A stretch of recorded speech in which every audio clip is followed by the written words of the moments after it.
So, hi, hello students. Welcome to Leeds Academy Smart Plus. ഇന്ന് നമ്മുടെ 10th ഫിസിക്സിൻ്റെ എനിക്ക് തോന്നുന്നു ഏറ്റവും ലാസ്റ്റ് ചാപ്റ്റർ വരെ നമ്മൾ എത്തി. നമ്മളുടെ 6th ചാപ്റ്ററാണ് vision and world of colours. So കാഴ്ചയും വർണ്ണങ്ങളുടെ ലോകവും എന്ന് പറയുന്ന ചാപ്റ്ററാണ് ഇന്ന് നമുക്ക് ഡിസ്കസ് ചെയ്യാനുള്ളത്. സോ നമുക്കതിലെ ഏറ്റവും മെയിനായിട്ട് പഠിക്കേണ്ട പോയിൻറ്റ്സ് ആണ് ഞാനിന്ന് ഈ ക്ലാസ്സിൽ ഡിസ്കസ് ചെയ്യുന്നത്. നിങ്ങൾ എന്തായാലും ഈ പോയിന്റ്സ് മറക്കാതെ തന്നെ പഠിക്കുക കേട്ടോ. ഇത് ഇമ്പോർട്ടൻ്റ് ആണ്. ഈ ലെസണിൽ തന്നെ ഏറ്റവും ഇമ്പോർട്ടൻ്റ് ആയിട്ടുള്ള പോയിന്റ്സ് ആണ് നമ്മൾ ഡിസ്കസ് ചെയ്യുന്നത്. അപ്പോൾ അതിൻ്റെ ഇമ്പോർട്ടൻസ് മനസ്സിലാക്കി അതെല്ലാം പഠിക്കാൻ തന്നെ നിങ്ങൾ ശ്രമിക്കുക. ഓക്കെ, സോ ഫസ്റ്റ് നമുക്കതിൽ പഠിക്കാനുള്ളത് നിയർ പോയിന്റ് ആണ്. എന്താണ് near point? Okay, near point is the nearest point at which objects can be seen clearly. നമുക്ക് ഒരു വസ്തുവിനെ ഏറ്റവും അടുത്ത് വ്യക്തമായി എത്ര ദൂരത്ത് വരെ വെച്ചാൽ കാണാം, ആ ദൂരത്തിനെയാണ് നമ്മൾ നിയർ പോയിന്റ് എന്ന് പറയാം. അതായത് ഒരു വസ്തു നമ്മളിങ്ങനെ കണ്ണിൻ്റെ അടുത്തേക്ക് കൊണ്ടുവന്ന് നമ്മൾ ഏത് പോയിന്റിൽ വെച്ചാലാണോ ആ വസ്തുവിനെ നമുക്ക് വ്യക്തമായിട്ട് കാണാൻ പറ്റുന്നത്, ആ ദൂരം, കണ്ണിൽ നിന്നും ആ വസ്തുവിലേക്കുള്ള ദൂരത്തിനെയാണ് നമ്മൾ നിയർ പോയിന്റ് എന്ന് പറയുക. അപ്പോൾ ഒരു ആരോഗ്യമുള്ള കണ്ണാണെങ്കിൽ ആ നിയർ പോയിന്റ് എന്ന് പറയുന്നത് ഏകദേശം 25 സെൻറ്റിമീറ്റർ വരെ വരും. എത്ര വരും? 25 സെൻറ്റിമീറ്റർ ആണ് ഒരു ഹെൽത്തി ഐക്കുള്ള നിയർ പോയിന്റ് എന്ന് പറഞ്ഞാൽ. ആ നമ്പർ ഒരിക്കലും മറക്കരുത്. എത്രയാണ്? 25 സെൻറ്റിമീറ്റർ. 25 സെൻറ്റിമീറ്റർ ആണ് നമ്മുടെ നിയർ പോയിന്റ് എന്ന് പറയുന്നത്. ഓക്കെ, സോ ആ നിയർ പോയിന്റ് നിങ്ങൾ എന്ത് ചെയ്യരുത്, മറക്കരുത്. എത്രയാണ്? 25 സെൻറ്റിമീറ്റർ ആണ്. ഈ അടുത്തത് ഫാർ പോയിന്റ് ആണ്. ഫാർ പോയിന്റ് ഇപ്പം നമ്മൾ നിയർ പോയിന്റ് പഠിച്ചല്ലോ. അതായത് അടുത്തേക്ക് കൊണ്ടുവരുമ്പോൾ അടുത്ത് എവിടെ വെച്ചാലാണോ നമുക്ക് നല്ല വ്യക്തമായിട്ട് കാണാൻ പറ്റുന്നത് അതിനെയാണ് നമ്മൾ നിയർ പോയിന്റ് എന്ന് പറയുക. ഇനി നമുക്ക് അകലേക്ക് നോക്കുകയാണെങ്കിൽ അകലെ എത്ര ദൂരം വരെ കണ്ണിൽ നിന്ന് അകലത്തേക്ക് നമുക്ക് വ്യക്തമായി കാണാൻ പറ്റുമോ ആ ദൂരത്തിനെയാണ് നമ്മൾ ഫാർ പോയിന്റ് എന്ന് പറയുക. The farthest point at which the objects can be seen clearly. ഏറ്റവും അകലെയുള്ള പോയിന്റ്, ഒരു വസ്തുവിനെ വ്യക്തമായി കാണാൻ സാധിക്കുന്ന ഏറ്റവും അകലെയുള്ള പോയിന്റിനെയാണ് നമ്മൾ എന്ത് പറയുക? ഫാർ പോയിന്റ് എന്ന് പറയാം. അപ്പം നല്ല ആരോഗ്യമുള്ളൊരു കണ്ണിന് ഈ ഫാർ പോയിന്റ് എന്ന് പറയുന്നത് എത്രയായിരിക്കും? ഇൻഫിനിറ്റി ആയിരിക്കും, അനന്തതയായിരിക്കും. ഇൻഫിനിറ്റി അല്ലെങ്കിൽ അനന്തത. മെയിൻലി നമ്മൾ ഇത് പഠിച്ചു വെക്കണം. ഒരു ആരോഗ്യമുള്ള കണ്ണിന് നിയർ പോയിന്റ്, അടുത്ത ഏറ്റവും വ്യക്തമായി കാണാൻ പറ്റുന്നത് 25 സെൻറ്റിമീറ്ററും അകലെ ഏറ്റവും അകലത്തിൽ നന്നായിട്ട് കാണാൻ പറ്റുന്നത് ഇൻഫിനിറ്റിയിലുമാണ്. സോ ആ 2 പോയിന്റ് നന്നായിട്ട് പഠിക്കുക. അത് കഴിഞ്ഞാൽ നമുക്ക് അവിടെ പഠിക്കാനുള്ളത് പവർ ഓഫ് അക്കോമഡേഷൻ ആണ്. പവർ ഓഫ് അക്കോമഡേഷൻ എന്താണ്? ഈ പവർ ഓഫ് അക്കോമഡേഷൻ എന്ന് നമ്മൾ കണ്ണിൻ്റെ കാര്യങ്ങളൊക്കെ ആണല്ലോ പറഞ്ഞുകൊണ്ടിരിക്കുന്നത്. അതായത് ഒരു വസ്തുവിനെ അടുത്ത് കാണുമ്പോൾ നമുക്ക് എങ്ങനെയാണ് അറിയാൻ പറ്റുക? അടുത്ത് കാണുന്ന ഏറ്റവും വ്യക്തമായ പോയിന്റ് പഠിച്ചു, അകലെ കാണുന്ന ഏറ്റവും വ്യക്തമായ പോയിന്റ് പഠിച്ചു. അങ്ങനെയാണെങ്കിൽ നമ്മളെ കണ്ണിന് വേറെ കഴിവുകളും ഒക്കെയുണ്ട്. ഈ കണ്ണിന് ഒരു പ്രത്യേകതയുണ്ട്. കണ്ണിൻ്റെ എന്തുപയോഗിച്ചിട്ടാണ്? കണ്ണിൻ്റെ ഉള്ളിൽ കുറേ സാധനങ്ങളുണ്ട് അല്ലേ? കണ്ണിൻ്റെ പാർട്സ് ഒക്കെ നിങ്ങൾ ബയോളജിയിലും ഒക്കെ പഠിച്ചിട്ടുണ്ടാവും. അപ്പോൾ നമ്മുടെ ടെക്സ്റ്റ് ബുക്കിലും കണ്ണിൻ്റെ പാർട്സ് ചെറുതായിട്ട് കൊടുത്തിട്ടുണ്ട്. അപ്പോൾ അതിൽ നിങ്ങൾക്കറിയാം, ഒരു കണ്ണിലേക്ക് ലൈറ്റ് കടന്നു വരുന്നത് ലെൻസിലൂടെയാണ്. ആ ലെൻസിൻ്റെ അപ്പുറത്തും ഇപ്പുറത്തുമായിട്ട് നിങ്ങൾക്ക് ഇങ്ങനെ, ഇപ്പോൾ ഇതാണ് നമ്മളെ കണ്ണിലുള്ള ലെൻസ് എന്ന് വിചാരിച്ചോളൂ. ഈ ലെൻസിൻ്റെ ഇവിടെയുമായിട്ട് നമുക്ക് കുറച്ച് മസിൽസ് കാണാം. ഈ മസിൽസിനെ നമ്മൾ സീലിയറി മസിൽസ് എന്ന് പറയും. സീലിയറി പേശികൾ എന്ന് പറയും. സീലിയറി പേശികൾ. എന്നിട്ട് ലൈറ്റ് ഈ ലെൻസിലൂടെ കടന്ന് കണ്ണിൻ്റെ ഉൾഭാഗമായ റെറ്റിനയിലാണ് നമുക്ക് എന്ത് വരിക? ഇമേജ് വരിക. റെറ്റിനയിൽ എന്ത് വരും? ഇമേജ് വരും. ഓക്കെ, പ്രതിബിംബം രൂപപ്പെടുന്നത് റെറ്റിനയിലാണ്. അപ്പോൾ ഈ സീലിയറി മസിൽസിന് ഒരു പ്രത്യേകതയുണ്ട്. ഇതിങ്ങനെ വലിഞ്ഞു നീളുകയൊക്കെ ചെയ്യും. അപ്പോൾ ഈ ലെൻസ് അങ്ങോട്ട് വലുതാവും, ലെൻസ് ചെറുതാവും ഒക്കെ ചെയ്യാനുള്ള കഴിവ് ഈ സീലിയറി മസിൽസിനുണ്ട്. അപ്പോൾ നമ്മളിപ്പോൾ ദൂരത്തേക്കാണ് ഒരു വസ്തുവിനെ നോക്കുന്നതെന്ന് വിചാരിച്ചോളൂ. അപ്പോൾ കൂടുതൽ ദൂരത്തുനിന്ന് പ്രകാശം നമ്മുടെ കണ്ണിലേക്ക് കടന്നു വരണം. അപ്പോൾ നമ്മുടെ മസിൽ എന്ത് ചെയ്യും? നമ്മുടെ ലെൻസിനെ അതുപോലെ അഡ്ജസ്റ്റ് ചെയ്യും. അങ്ങനെ ആ ലെൻസിലൂടെ കടന്നു വരുന്ന കറക്റ്റ് ലൈറ്റ് എന്ത് ചെയ്യും? നമ്മുടെ റെറ്റിനയിൽ വന്ന് പതിക്കും. അപ്പോൾ നമ്മുടെ ഫോക്കസ്, അപ്പോൾ ഈ ലെൻസിനെ നമ്മളിങ്ങനെ ചുരുക്കും. ഇപ്പോൾ ചുരുക്കുകയാണെന്ന് വിചാരിച്ചോളൂ. ചുരുങ്ങുമ്പോൾ ഈ ലെൻസ് ഇങ്ങനെ കുറുകി ഒരു ചെറിയ ഷോർട്ടായിട്ട് വരും. അപ്പോൾ എന്ത് ചെയ്യും? നമുക്ക് ദൂരെയുള്ള വസ്തുക്കളെയൊക്കെ കാണാൻ പറ്റും. ഫോക്കൽ ലെങ്ത് നമ്മുടെ ലെൻസിൻ്റെ മാറും, കാരണം ലെൻസിൻ്റെ വലിപ്പം മാറുന്നതിനനുസരിച്ച് അതിൻ്റെ ഫോക്കൽ ലെങ്ത് മാറും. അപ്പോൾ ദൂരെയുള്ള ഒരു വസ്തുവിനെ കാണാൻ പറ്റും. ഇനി നമ്മളെ കണ്ണുകൊണ്ട് നമ്മൾ അടുത്തുള്ളൊരു വസ്തുവിനെയാണ് നോക്കുന്നതെന്ന് വിചാരിച്ചോളൂ. അപ്പോൾ സീലിയറി മസിൽസ് വീണ്ടും മാറ്റം സംഭവിക്കും, ചിലപ്പോൾ ചുരുങ്ങും, ചിലപ്പോൾ വലുതാവും. അങ്ങനെ നമ്മുടെ ലെൻസിൻ്റെ ഫോക്കൽ ലെങ്ത്തിനെ മാറ്റിക്കൊണ്ടിരിക്കുന്ന കഴിവാണ് ഈ സീലിയറി മസിൽസിനുള്ളത്. അങ്ങനെ ലെൻസിൻ്റെ ഫോക്കൽ ലെങ്ത് മാറുന്നതിനനുസരിച്ച് നമുക്ക് എന്ത് ചെയ്യാൻ പറ്റും? അകലെയുള്ള ഒരു സാധനത്തിനെയും നന്നായിട്ട് കാണാൻ പറ്റും, അടുത്തുള്ള ഒരു സാധനത്തിനെയും നന്നായിട്ട് കാണാൻ പറ്റും. അപ്പം നമ്മുടെ ഒരു കണ്ണിൻ്റെ കഴിവാണത്. അപ്പോൾ കണ്ണിൻ്റെ ഒരു കഴിവാണ്, ഒരു എബിലിറ്റിയാണ്. എന്തിന്? നമുക്ക് ഏത് വസ്തുവിനെയാണോ കാണേണ്ടത്, അത് എവിടെയും ആയിക്കോട്ടെ, അതിൻ്റെ ഇമേജ്, അതിൻ്റെ പ്രതിബിംബം നമ്മുടെ റെറ്റിനയിൽ പതിപ്പിക്കാനുള്ള കഴിവ് നമ്മുടെ കണ്ണിൻ്റെ ലെൻസിനുണ്ട്. എങ്ങനെയത് കറക്റ്റ് റെറ്റിനയിൽ പതിപ്പിക്കുക? ഓരോ ദൂരത്താണെങ്കിലും നമുക്ക് എങ്ങനെ കറക്റ്റ് റെറ്റിനയിൽ തന്നെ നമുക്ക് ഇമേജ് കിട്ടും? കാരണം നമ്മുടെ ലെൻസിൻ്റെ കർവേച്ചർ, ഈ സീലിയറി മസിൽസ് അങ്ങോട്ടും ഇങ്ങോട്ടും ആവുമ്പോൾ നമ്മുടെ ലെൻസിൻ്റെ ഷേപ്പ് മാറും. അങ്ങനെ മാറുമ്പോൾ നമ്മുടെ ഫോക്കൽ ലെങ്ത് മാറും. അങ്ങനെ ഫോക്കൽ ലെങ്ത് മാറ്റി ഇമേജിനെ റെറ്റിനയിൽ ഫോം ചെയ്യിക്കാനുള്ള കഴിവ് എന്തിനുണ്ട്? നമ്മുടെ കണ്ണിനുണ്ട്. ആ കഴിവിനെയാണ് നമ്മൾ പവർ ഓഫ് അക്കോമഡേഷൻ എന്ന് പറയുക. So, എന്താണ് power of accommodation? The ability of the eye to form an image on the retina by adjusting the focal length of the lens by changing the curvature. അപ്പോൾ ലെൻസിൻ്റെ shape മാറ്റി, ലെൻസിൻ്റെ focal length മാറ്റിക്കൊണ്ട് റെറ്റിനയിലേക്ക് എന്തിനെ പതിപ്പിക്കാൻ? പ്രതിബിംബത്തിനെ പതിപ്പിക്കാനുള്ള നമ്മുടെ കണ്ണിൻ്റെ കഴിവിനെയാണ് power of accommodation എന്ന് പറയാം. Okay, സമജ്ഞനക്ഷമത എന്ന് മലയാളത്തിൽ പറയും. അപ്പോൾ ഏത് ദൂരത്തായിക്കോട്ടെ, വസ്തു ഏത് ദൂരത്തും ആയിക്കോട്ടെ, ഒബ്ജക്റ്റ് ഏത് സ്ഥലത്തും ആയിക്കോട്ടെ, നമ്മുടെ കണ്ണിന് അതിൻ്റെ ഇമേജിനെ റെറ്റിനയിൽ തന്നെ പതിപ്പിക്കാനുള്ള കഴിവുണ്ട് by changing the focal length. അതാണ് പവർ ഓഫ് അക്കോമഡേഷൻ. ഓക്കെ, അപ്പോൾ നിങ്ങളോട് ക്വസ്റ്റ്യൻ ആയിട്ട് ചോദിക്കാം, ഒരാൾക്ക് ദൂരെയുള്ള വസ്തുവിനെയും നന്നായിട്ട് കാണാം, അടുത്തുള്ള വസ്തുവിനെയും നന്നായിട്ട് കാണാം.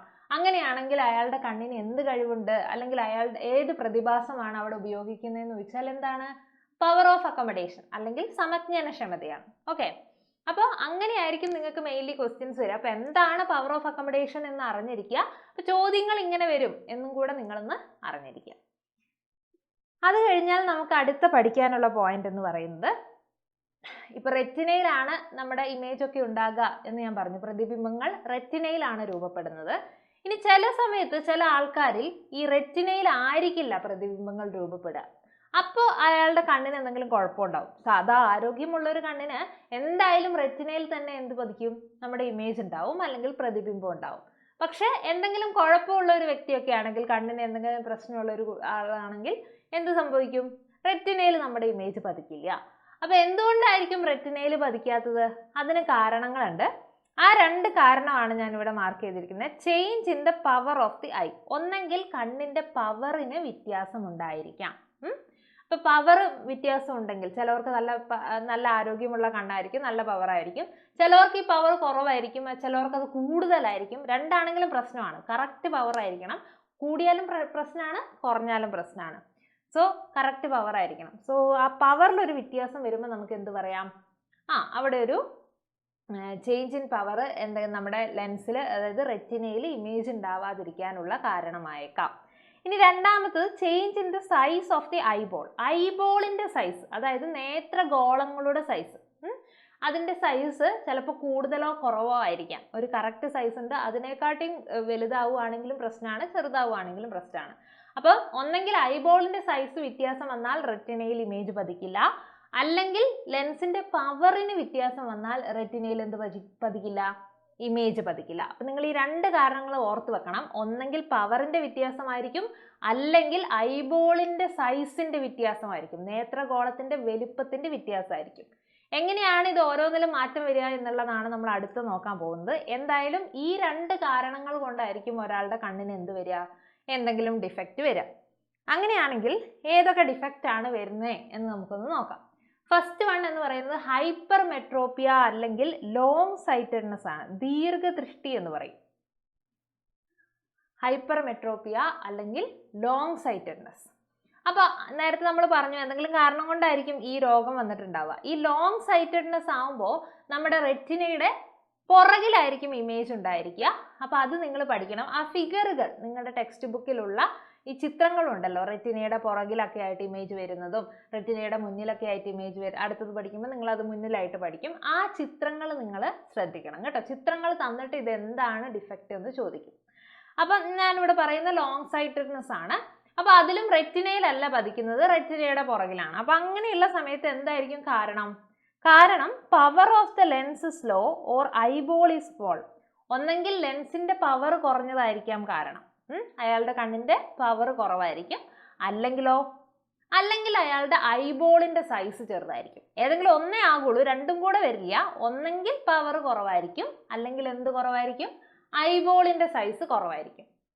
അപ്പോൾ ഈ രണ്ട് കാരണങ്ങൾ കൊണ്ടായിരിക്കണം എന്തുണ്ടാവുക? ഹൈപ്പർ മെട്രോപ്പിയ അല്ലെങ്കിൽ ലോങ് സൈറ്റഡ്നെസ്. മലയാളത്തിൽ നമ്മൾ ദീർഘദൃഷ്ടി എന്ന് പറയും. നേത്രഗോളങ്ങൾ ചെറുതാകുക അല്ലെങ്കിൽ ലെൻസിന്റെ പവർ കുറയുക, ഈ രണ്ട് സമയത്താണ് നമുക്ക് ഈ രോഗം ഉണ്ടാകുക. ഇനി ഇങ്ങനെ ഈ രോഗം വന്നു കഴിഞ്ഞാൽ എന്തായിരിക്കും നമ്മുടെ ഒരു അവസ്ഥ, അല്ലെങ്കിൽ എങ്ങനെയാണ് ഈ ലോങ് സൈറ്റഡ്നെസ് എന്ന് പറയുന്നത് എന്താണ് എന്ന് ചോദിച്ചു കഴിഞ്ഞാൽ അതിൻ്റെ പേര് പറയുന്ന പോലെ തന്നെ ലോങ് സൈറ്റഡ്നെസ്. നമുക്ക് ദൂരെയുള്ള സാധനങ്ങളെ നല്ല വ്യക്തമായിട്ട് കാണാൻ പറ്റും, പക്ഷെ അടുത്തേക്കുള്ള സാധനങ്ങൾ എന്ത് ചെയ്യാൻ പറ്റില്ല? കാണാൻ പറ്റില്ല. അപ്പോൾ അതാണ് നമ്മുടെ നെക്സ്റ്റ് പോയിന്റ് വരുന്നത്. Far objects can be seen clearly, near objects cannot be seen clearly. ദൂരെയുള്ള വസ്തുക്കളെ നമുക്ക് നന്നായിട്ട് കാണാൻ പറ്റും, പക്ഷേ അടുത്തുള്ളതിനെ കാണാൻ സാധിക്കില്ല. ഇനി അങ്ങനെയുള്ള ആൾക്കാർക്ക് നിയർ പോയിന്റ്, ആരോഗ്യമുള്ള കണ്ണിന്റെ നിയർ പോയിന്റ് 25 സെന്റിമീറ്റർ ആണെന്ന് നമ്മളിപ്പോൾ പറഞ്ഞേ ഉള്ളൂ. അങ്ങനെയാണെങ്കിൽ ദൂരെ അല്ലെങ്കിൽ ലോങ് സൈറ്റഡ്നെസ് ഉള്ള ആൾക്കാർക്ക്, ദീർഘദൃഷ്ടിയുള്ള ആളുകൾക്ക് എവിടെയായിരിക്കും നിയർ പോയിന്റ്? 25 സെന്റിമീറ്ററിലായിരിക്കില്ല, 25 സെന്റിമീറ്ററിനേക്കാൾ കൂടുതലായിരിക്കും. So near point is more than 25 centimetre. ഇനി ഇങ്ങനെയൊക്കെ രോഗം വന്നു കഴിഞ്ഞാൽ രോഗം വെച്ചോണ്ടിരിക്കുകയാണോ? അല്ല, നമുക്കതിനെ മാറ്റാൻ കഴിയും. നിങ്ങൾ കണ്ടിട്ടുണ്ടാവും കണ്ണടയൊക്കെ ഉപയോഗിക്കുന്നത്, സ്പെക്സ് ഉപയോഗിക്കുന്നത് നമ്മളെ കണ്ണിന് എന്തെങ്കിലും പ്രശ്നം ഉണ്ടെങ്കിൽ അത് റെക്ടിഫൈ ചെയ്യാൻ വേണ്ടിയിട്ടാണ്. അപ്പോൾ അങ്ങനെ ഉള്ള ആളുകൾക്ക് കോൺവെക്സ് ലെൻസ് ഉപയോഗിച്ചാൽ, അതായത് ഗ്ലാസസിൽ അവർ വെക്കുന്ന കണ്ണടകളിൽ കോൺവെക്സ് ലെൻസ് ആണ് ഉപയോഗിക്കുന്നതെങ്കിൽ നമുക്ക് ഈ പ്രശ്നം പരിഹരിക്കാൻ പറ്റും. ഓക്കെ, അപ്പോൾ ലോങ് സൈറ്റഡ്നെസ് നമുക്ക് പരിഹരിക്കാൻ ഉപയോഗിക്കുന്ന ലെൻസ് എന്ന് പറയുന്നത്, കറക്റ്റ് ചെയ്യാൻ ഉപയോഗിക്കുന്ന ലെൻസ് കോൺവെക്സ് ലെൻസ് ആണ് എന്ന് ഓർത്ത് വെക്കുക കേട്ടോ. അപ്പോൾ ഇത്രയും കാര്യങ്ങൾ നിങ്ങൾ എന്ത് ചെയ്യണം? നമ്മുടെ ദീർഘദൃഷ്ടി അല്ലെങ്കിൽ ലോങ് സൈറ്റഡ്നെസ് അല്ലെങ്കിൽ ഹൈപ്പർ മെട്രോപ്പിയനെ കുറിച്ച് പഠിച്ചിരിക്കണം. ഇതിന്റെ ഫിഗറുകളും നിങ്ങൾ പഠിച്ചിരിക്കണം. അതായത് ആ പിക്ചേഴ്സ് ഉണ്ടല്ലോ നിങ്ങളുടെ ടെക്സ്റ്റ് ബുക്കിൽ, ഡയഗ്രാംസ് ഓഫ് കണ്ണിന്റെ എവിടെയാണ് ഇമേജ് ഉണ്ടാവുന്നത്, റെറ്റിനയുടെ പുറകിലാണോ മുന്നിലാണോ എന്നൊക്കെ ഉള്ള ആ ചിത്രം നിങ്ങൾ എന്ത് ചെയ്യണം? നന്നായിട്ട് നോക്കണം. ലോങ് സൈറ്റഡ്നെസ്സിന്റെ ചിത്രം എങ്ങനെയാണ്, ഷോർട്ട് സൈറ്റിന്റെ ചിത്രം എങ്ങനെയാണ്, കാരണം അത് വെച്ചിട്ട് ക്വസ്റ്റ്യൻ ചോദിക്കും കേട്ടോ. ഇനി അടുത്തത് ലോങ് സൈറ്റ് പറഞ്ഞാൽ അതിൻ്റെ കൂടെ വരുന്നതാണ് അടുത്ത ഡിഫക്റ്റ്, ഷോർട്ട് സൈറ്റഡ്നെസ് അല്ലെങ്കിൽ മയോപ്പിയ, ഹ്രസ്വദൃഷ്ടി എന്ന് പറയും. ഷോർട്ട് സൈറ്റഡ്നെസ് അല്ലെങ്കിൽ മയോപ്പിയ. അപ്പോൾ അതിന്റെ കാരണം എന്തായിരിക്കും? നേരത്തെ പറഞ്ഞ പോലെ ഒന്നെങ്കിൽ പവറിന്റെ വ്യത്യാസം അല്ലെങ്കിൽ ഐബോളിന്റെ സൈസിന്റെ വ്യത്യാസം. പവറിന് എന്താ സംഭവിക്കുന്നത്? ഇവിടെ പവർ കൂടുതലായിരിക്കും. Power of the I is more, power വളരെ കൂടുതലായിരിക്കും. അല്ലെങ്കിൽ eyeball is large, eyeball long ആയിരിക്കും, അതായത് വലുപ്പം കൂടുതലായിരിക്കും ഐബോളിന്റെ. അപ്പം നേത്രഗോളത്തിന്റെ വലുപ്പം കൂടുതലാവുക അല്ലെങ്കിൽ കണ്ണിന്റെ പവർ കൂടുതലാകുക എന്നുള്ള രണ്ട് കാരണങ്ങൾ കൊണ്ട് സംഭവിക്കുന്നതാണ് ഷോർട്ട് സൈറ്റഡ്നെസ് അല്ലെങ്കിൽ മയോപ്പിയ. അപ്പൊ ഈ രണ്ട് കാരണങ്ങളും നിങ്ങൾ പഠിച്ചു വെക്കുക. എന്തുകൊണ്ടാണ് മയോപ്പിയ വരുന്നതെന്ന് വെച്ചാൽ ഇതാണ് കാരണം. ഇനി എന്താണ് myopia? What is short sightedness? നേരത്തെ നമ്മൾ ലോങ് സൈറ്റഡ്നെസ് പറഞ്ഞ പോലെ ഷോർട്ട് സൈറ്റഡ്നെസ് എന്ന് പറഞ്ഞു കഴിഞ്ഞാൽ നമുക്ക് അടുത്തുള്ള സാധനങ്ങൾ നന്നായിട്ട് കാണാൻ പറ്റും, അകലെയുള്ളതിനെ എന്ത് ചെയ്യാൻ പറ്റില്ല? കാണാൻ പറ്റില്ല. So near objects can be seen clearly, നമുക്ക് അടുത്തുള്ള സാധനങ്ങളെ നന്നായിട്ട് കാണാൻ പറ്റും, പക്ഷേ അകലെയുള്ളതിനെ കാണാൻ സാധിക്കില്ല, അതിന് വ്യക്തമായിട്ട് കാണാൻ സാധിക്കില്ല. അതിനെയാണ് നമ്മൾ നിയർ സൈറ്റഡ്നെസ് അല്ലെങ്കിൽ ഷോർട്ട് സൈറ്റഡ്നെസ് അല്ലെങ്കിൽ മയോപ്പിയ എന്ന് പറയുന്നത്. അപ്പോൾ നിങ്ങൾ എന്താണ് മയോപ്പിയ, എന്താണ് ഹൈപ്പർ മെട്രോപ്പിയ എന്നുള്ളത് നന്നായിട്ട് പഠിച്ചു വെക്കുക. അതേപോലെ അതിൻ്റെ കാരണങ്ങൾ പഠിച്ചു വെക്കുക. അടുത്തായിട്ട് നമുക്ക് ഈ ഷോർട്ട് സൈറ്റഡ്നെസ്സിനെ എന്തുപയോഗിച്ച് കറക്റ്റ് ചെയ്യാം? ഒരു കോൺകേവ് ലെൻസ് ഉപയോഗിച്ചിട്ട് നമുക്ക് കറക്റ്റ് ചെയ്യാൻ സാധിക്കും. എന്തുപയോഗിക്കണം? കോൺകേവ് ലെൻസ് ഉപയോഗിച്ചിട്ടാണ് കറക്റ്റ് ചെയ്യുക. ഇമ്പോർട്ടൻ്റ് ആണ്. ഷോർട്ട് സൈറ്റഡ്നെസ് അല്ലെങ്കിൽ മയോപ്പിയ വന്ന ഒരു കണ്ണിന് കോൺകേവ് ലെൻസ് ഉപയോഗിച്ചിട്ടാണ് കറക്റ്റ് ചെയ്യുക. ഇനി ഈ രണ്ട് രോഗങ്ങൾ മാത്രമേ കണ്ണിന് വരുള്ളൂ? അല്ല, കുറച്ച് പ്രായമൊക്കെ ആയിക്കഴിഞ്ഞാൽ വേറൊരു രോഗം കൂടെ വരും. അതാണ് പ്രസ്ബയോപ്പിയ അല്ലെങ്കിൽ വെള്ളെഴുത്ത് എന്ന് പറയുന്നത്. മെയിൻലി ഇത് വളരെ പ്രായം കൂടിയ ആൾക്കാരിലാണ് കാണുന്നത്. ഇതെന്താന്ന് വെച്ചാൽ പ്രായം കൂടുന്നതിനനുസരിച്ച് നമ്മുടെ ഈ നിയർ പോയിന്റ് നല്ല ആരോഗ്യമുള്ള ഒരു കണ്ണിന് 25 സെന്റിമീറ്റർ ആണെന്ന് നമ്മൾ പറഞ്ഞല്ലോ. അതിനെക്കാട്ടും കൂടുകയാണെങ്കിൽ അതിനെക്കാട്ടും കൂടുകയാണ് പ്രായമായ ആളുകൾ ചെയ്യുക. അപ്പോൾ അവർ 25 സെന്റിമീറ്റർ ഒന്നും ആയിരിക്കില്ല, അവരെ നിയർ പോയിന്റ് കുറച്ചും കൂടെ അകലത്തിലേക്ക് പിടിച്ചാലായിരിക്കും വ്യക്തമായിട്ട് കാണാം. അപ്പോൾ നിങ്ങളൊക്കെ ചിലപ്പോൾ ശ്രദ്ധിച്ചാൽ കാണും ചിലർ പത്രമൊക്കെ ഇങ്ങനെ കുറച്ച് വിട്ട് പിടിച്ച് വായിക്കുന്നത്. കാരണം അവരെ നിയർ പോയിന്റ് കൂടിയിട്ടാണ്. അപ്പോൾ 25 സെന്റിമീറ്ററിനെക്കാട്ടും കൂടും. ഇനി പ്രായമാവുന്നവരിലാണ് ഇത് കൂടുതൽ കാണാൻ പറ്റുന്നതെന്ന് വെച്ചാൽ പ്രായമാവും തോറും നമ്മുടെ ഓരോ സാധനങ്ങളുടെ പവർ കുറയും അല്ലേ. നമ്മൾ സാധാരണ ആൾക്കാർക്ക് തന്നെ നമ്മുടെ മസിൽസിന്റെ ഒക്കെ സ്ട്രെങ്ത് കുറയും. നല്ല പ്രായമായി കഴിഞ്ഞു കഴിഞ്ഞാൽ നമുക്ക് ഇപ്പോഴത്തെ ഇതേപോലെ ഓടിച്ചാടി നടക്കാൻ പറ്റില്ല. അതേപോലെ കണ്ണിനും പ്രായമാവുന്നതിനനുസരിച്ച് കുറച്ച് മാറ്റം ഉണ്ടാവും. അതായത് ഇപ്പം നമ്മുടെ സീലിയറി മസിൽസ് എന്ന് ഞാൻ നേരത്തെ പറഞ്ഞല്ലോ, അതിൻ്റെ എബിലിറ്റിക്ക്, അതിൻ്റെ ആ സ്ട്രെങ്ത്തിന് കുറച്ച് പവർ കുറയും. അങ്ങനെ സീലിയറി മസിൽസിന്റെ പവർ കുറയുമ്പോൾ ഈ ലെൻസിനെ അങ്ങോട്ടും ഇങ്ങോട്ടും വലിച്ചു നീട്ടാൻ ഇങ്ങനെ ആക്കാനുള്ള കഴിവ് എന്ത് ചെയ്യും? കുറയും. അപ്പൊ അങ്ങനെ കുറയുമ്പോൾ നമ്മുടെ പവർ ഓഫ് അക്കോമഡേഷൻ, ഇതെല്ലാം ഈ സീലിയറി മസിൽസ് അങ്ങോട്ടും ഇങ്ങോട്ടും ആവുന്നത് കൊണ്ടാണല്ലോ നമുക്ക് ഈ പവർ ഓഫ് അക്കോമഡേഷൻ അല്ലെങ്കിൽ സമജ്ഞനക്ഷമത എന്ന് പറയുന്ന സാധനം ഉള്ളത്. അപ്പൊ ഈ സീലിയറി മസിൽസ് അങ്ങോട്ടും ഇങ്ങോട്ടും ആവുമ്പോൾ ഇതിനൊരു മാറ്റവും സംഭവിച്ചില്ലെങ്കിലോ അല്ലെങ്കിൽ ഇത് മെല്ലെയാണ് വലിയുന്നതെങ്കിൽ നമുക്ക് ഈ പവർ ഓഫ് അക്കോമഡേഷൻ എന്ന് പറയുന്ന സാധനം, സമജ്ഞനക്ഷമതയും കുറയും. അപ്പൊ സീലിയറി മസിൽസിന്റെ എബിലിറ്റി കുറയും, അതുകൊണ്ട് തന്നെ പവർ ഓഫ് അക്കോമഡേഷനും കുറയും. ഇതിനെയാണ് നമ്മൾ എന്ത് പറയുക? പ്രസ്ബയോപ്പിയ എന്ന് പറയാം. അപ്പൊ സീലിയറി പേശികളുടെ ക്ഷമത കുറയുന്നത് കാരണം സമജ്ഞനക്ഷമതയിൽ ഉണ്ടാകുന്ന കുറവിനെയാണ് നമ്മൾ വെള്ളെഴുത്ത് എന്ന് പറയുന്ന കണ്ണിന്റെ രോഗമായി പറയുന്നത്. ഇവിടെ ഇതെങ്ങനെ ഇതും നമുക്ക് കറക്റ്റ് ചെയ്യാം കേട്ടോ. ഇത് നമുക്ക് ഗ്ലാസസ് ഉപയോഗിക്കുകയാണെങ്കിൽ കറക്റ്റ് ചെയ്യാം. ഏത് ഗ്ലാസ് ആണ് ഉപയോഗിക്കേണ്ടത്? കോൺവെക്സ് ലെൻസ് ആണ് ഉപയോഗിക്കേണ്ടത്. കോൺവെക്സ് ലെൻസ് ഉപയോഗിച്ച് നമുക്ക് എന്ത് ചെയ്യാൻ പറ്റും? ഇതിനെ മാറ്റാൻ പറ്റും. Convex lens. ഓക്കെ, അപ്പോൾ നമുക്ക് പ്രസ്ബയോപ്പിയ എന്ന് പറയുന്ന രോഗത്തെ എന്ത് വെച്ച് തടയാൻ പറ്റും? കോൺവെക്സ് ലെൻസ് ഉപയോഗിച്ച് നമുക്ക് കറക്റ്റ് ചെയ്യാൻ പറ്റും. അപ്പം ഇത്രയും കാര്യങ്ങളാണ് മെയിൻലി നമ്മുടെ ഫസ്റ്റ് പാർട്ട്. ആദ്യത്തെ നമ്മൾ കണ്ണിൻ്റെ നിയർ പോയിന്റ്, ഫാർ പോയിന്റ് പറഞ്ഞു, അതിൻ്റെ ഡിഫക്ട്സ് പറഞ്ഞു, അതിനെ എങ്ങനെ കറക്റ്റ് ചെയ്യാമെന്ന് പറഞ്ഞു. ഞാൻ നേരത്തെ സൂചിപ്പിച്ച പോലെ ഇതിന് ഡയഗ്രാംസ് ഉണ്ട്, അത് നിങ്ങൾ ഇമ്പോർട്ടൻ്റ് ആയിട്ട് നോക്കണം കേട്ടോ. അപ്പോൾ ഇതോടെ നമ്മൾ ആ ഫസ്റ്റ് പാർട്ട്, ആ വിഷൻ ആൻഡ് വേൾഡ് ഓഫ് കളേഴ്സിൻ്റെ ആദ്യത്തെ ഒരു ഭാഗം നമ്മൾ കഴിഞ്ഞു. ഇനി നമ്മൾ കുറച്ചും കൂടെ, ഇപ്പോൾ വിഷൻ കണ്ണിനെ കുറിച്ചാണ് നമ്മൾ മെയിൻലി പഠിച്ചത്. ഇനി കളേഴ്സിൻ്റെ വേൾഡാണ് അല്ലേ. നിറങ്ങൾക്കൊക്കെ എന്തൊക്കെ വ്യത്യാസം, അല്ലെങ്കിൽ പ്രകാശത്തിൻ്റെ വ്യത്യാസങ്ങൾ എന്തൊക്കെയാണ്, പ്രകാശത്തിൻ്റെ പ്രതിഭാസങ്ങൾ എന്തൊക്കെയാണ് എന്നാണ് നിങ്ങളിനി പഠിക്കാൻ പോകുന്നത്. സോ അത് നമുക്കൊരു നെക്സ്റ്റ് ക്ലാസ്സിൽ ഡിസ്കസ് ചെയ്യാം. സോ അതുവരെ നിങ്ങൾ ഈ ഇമ്പോർട്ടൻറ്റ് ടോപ്പിക്സ് നന്നായിട്ട് ഫോക്കസ് ചെയ്തിട്ട് തന്നെ പഠിക്കുക. എക്സാം ഒക്കെ അടുത്ത് തുടങ്ങി. സോ ഓൾ ദ ബെസ്റ്റ് എല്ലാവർക്കും. നന്നായിട്ട് പഠിക്കുക കേട്ടോ. Okay, so thank you.